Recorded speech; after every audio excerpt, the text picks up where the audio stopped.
2027 के बाद क्या सिक्किम का फार्मा बूम खत्म हो जाएगा? NEIIPP की एक्सपायरी और सिक्किम की अर्थव्यवस्था का बड़ा सवाल।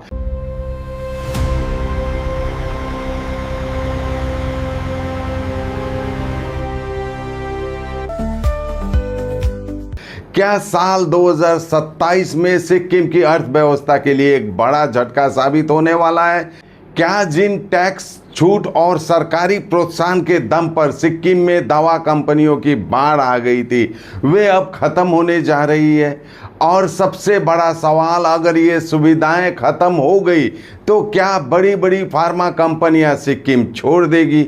आज हम बात करेंगे उस मुद्दे की जिस पर अभी बहुत कम चर्चा हो रही है, लेकिन जिसका असर आने वाले वर्षों में सिक्किम की अर्थव्यवस्था, रोजगार और उद्योगों पर पड़ सकता है।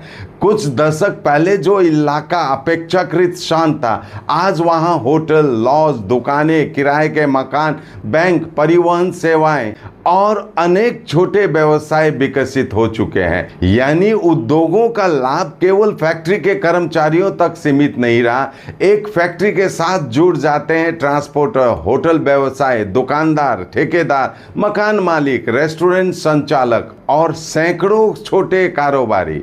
नमस्कार, मैं राकेश सोमानी, आप देख रहे हैं SK लाइव न्यूज़। आखिर NEIIPP क्या था? साल 2007 में केंद्र सरकार ने north east industrial and investment promotion policy यानी NEIIPP 2007 शुरू की थी।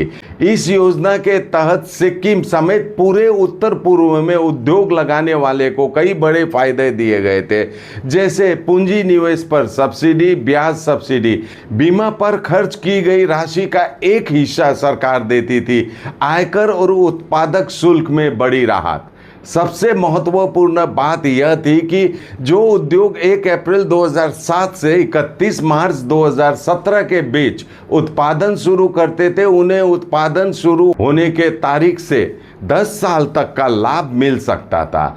NEIIPP के बाद सिक्किम में निवेश की लहर आ गई। देश की बड़ी बड़ी फार्मा कंपनियों ने सिक्किम का रुख किया। रंगफू, माझिटार, कुमरेक, मामरिंग और दक्षिण सिक्किम के कई इलाकों में दवा उद्योग तेजी से विकसित हुए। सरकार की विशेष सुविधाओं, टैक्स में छूट और बेहतर माहौल की वजह से बड़ी संख्या में दवा कंपनियां सिक्किम आई।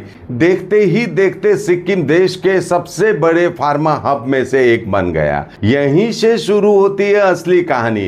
भारत के CAG रिपोर्ट में एक दिलचस्प तथ्य सामने आया। रिपोर्ट के अनुसार जिन 55 उद्योग का डाटा उपलब्ध था, उनमें से 32 उद्योगों ने 2016 से 17 में यानी NEIIPP के आखिर साल में उत्पादन शुरू किया।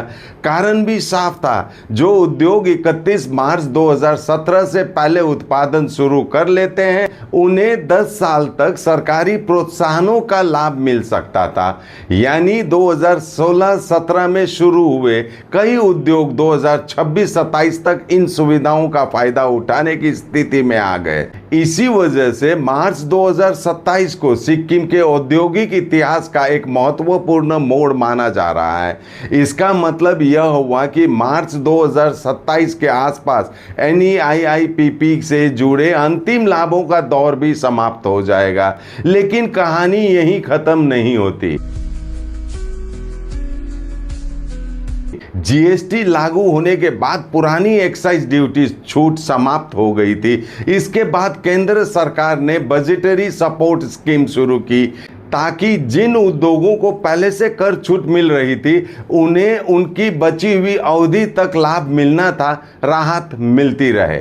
सीधे शब्दों में कहें तो 2027 तक आते आते ज़्यादातर उद्योगों को मिलने वाली सरकारी मदद और छूट खत्म हो जाएगी।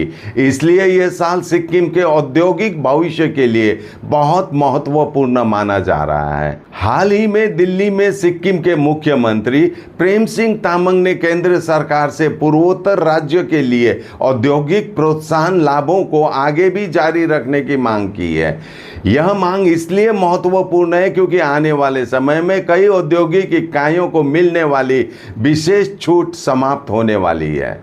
अब सबसे बड़ा सवाल, अगर यह लाभ आगे नहीं बढ़ते हैं तो क्या होगा? सिक्किम की भौगोलिक स्थिति आज भी चुनौतीपूर्ण है। मैदानी राज्यों की तुलना में यहाँ परिवहन लागत अधिक है, कच्चा माल लाना महंगा है, तैयार माल बाहर भेजना महंगा है। सड़कें और लॉजिस्टिक अभी भी कई मामलों में उद्योगों के लिए आदर्श नहीं है। विशेषज्ञों का कहना है कि कई कंपनियां सिक्किम में निवेश करने के लिए इसलिए आई थी क्योंकि उन्हें यहां सरकार की ओर से खास प्रोत्साहन और टैक्स में छूट मिल रही थी। अगर प्रोत्साहन समाप्त हो जाते हैं तो कुछ उद्योग विस्तार योजनाएं रोक सकते हैं, कुछ नए निवेश टल सकते हैं और कुछ इकाइयां दूसरे राज्य की ओर देख सकती है। लेकिन वास्तविकता शायद इतनी सरल नहीं है, क्योंकि दवा बनाने की फैक्ट्री कोई छोटी मोटी रकम नहीं होती। इसे खड़ा करने में करोड़ों रुपए के खर्च होते हैं। इसके लिए महंगी मशीनें, कई तरह की सरकारी मंजूरियां और प्रशिक्षित कर्मचारियों की जरूरत पड़ती है। इन सब को समेट कर किसी दूसरे राज्य में ले जाना आसान नहीं होता। यही कारण है कि विशेषज्ञों का मानना है कि अधिकांश बड़ी कंपनियां तुरंत सिक्किम नहीं छोड़ेगी। खतरा तुरंत बंद होने का नहीं, बल्कि भविष्य के निवेश का है। जब कोई कंपनी नया प्लांट लगाने या विस्तार करने का फैसला करती है तो वह लागत और प्रोत्साहनों को देखती है। यदि सिक्किम में पहले जैसी विशेष सुविधाएं नहीं रही तो नई परियोजना दूसरे राज्यों में जा सकती है। यानी मौजूदा उद्योग रह सकते हैं, लेकिन भविष्य की वृद्धि धीमी पड़ सकती है। NEIIPP के बाद केंद्र सरकार ने north east industrial development scheme NEIDS 2017 शुरू की थी, लेकिन यह योजना NEIIPP जैसी व्यापक और दीर्घकालिक नहीं मानी जाती। इसके लाभ अलग हैं और यह पुरानी योजना का सीधा विस्तार भी नहीं है। पश्चिम बंगाल सरकारद्वारा मान्यता प्राप्त आजै संपर्क गर्नुहोस् प्रधान इन्स्टिट्युट अफ नर्सिङ साइन्स। यही कारण है कि उद्योग जगत में समय समय पर एक नए औद्योगिक पैकेज की मांग उठती रही है।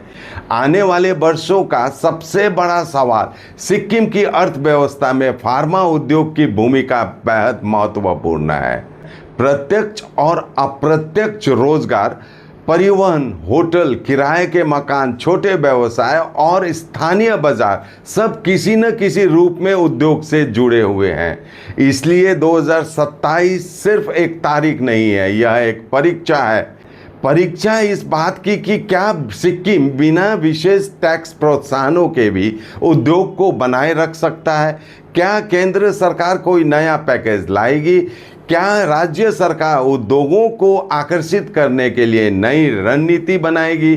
और सबसे महत्वपूर्ण, क्या सिक्किम फार्मा हब बना रहेगा या उसके विकास की रफ्तार धीमी पड़ जाएगी?